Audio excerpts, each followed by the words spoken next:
Assalamualaikum warahmatullahi wabarakatuh. Welcome to my channel. Subscribe channel Bu Guru Aisyah Asafid Abdullah. Baik, salam sehat, semangat dan bahagia anak-anakku semuanya. Hari ini kita akan belajar mata pelajaran otomatisasi tata kelola kepegawaian, di mana kita sampai pada KD 3 tentang sistem administrasi kepegawaian. Baik, penjelasan sistem administrasi kepegawaian. Apa itu administrasi kepegawaian?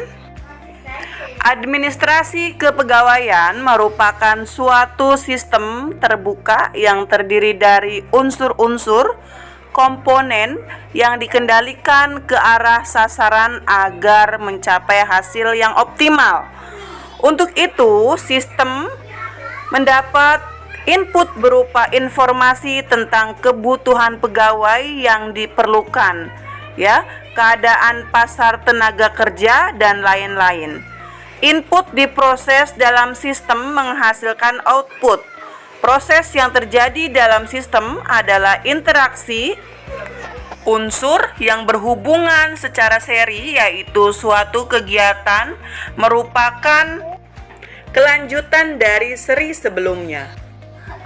Baik, selanjutnya yaitu tujuan sistem administrasi kepegawaian. Ada dua.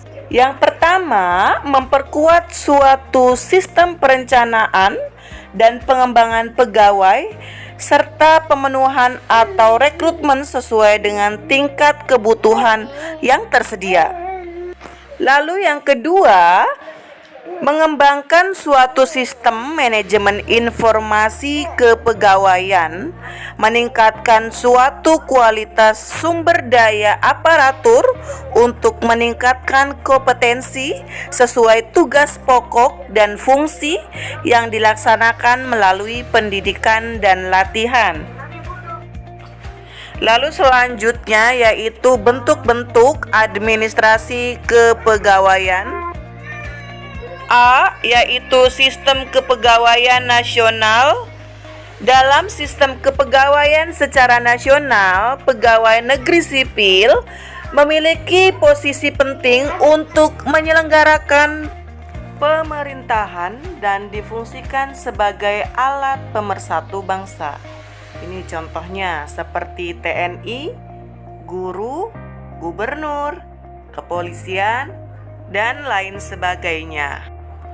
Lalu sistem kepegawaian daerah adalah suatu sistem dan prosedur yang diatur dalam peraturan perundang-undangan aktivitas atau fungsi yang dilaksanakan dalam sistem kepegawaian daerah, meliputi perencanaan, persyaratan, pengangkatan, penempatan, pendidikan dan latihan, penggajian, pemberhentian, pensiun, pembinaan, kedudukan, hak, kewajiban, tanggung jawab, larangan, sanksi, dan penghargaan yang merupakan subsistem dari sistem kepegawaian secara nasional.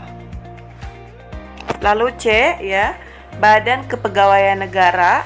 Badan Kepegawaian Negara adalah lembaga pemerintah pusat yang dibentuk untuk melaksanakan tugas pemerintahan tertentu dari presiden.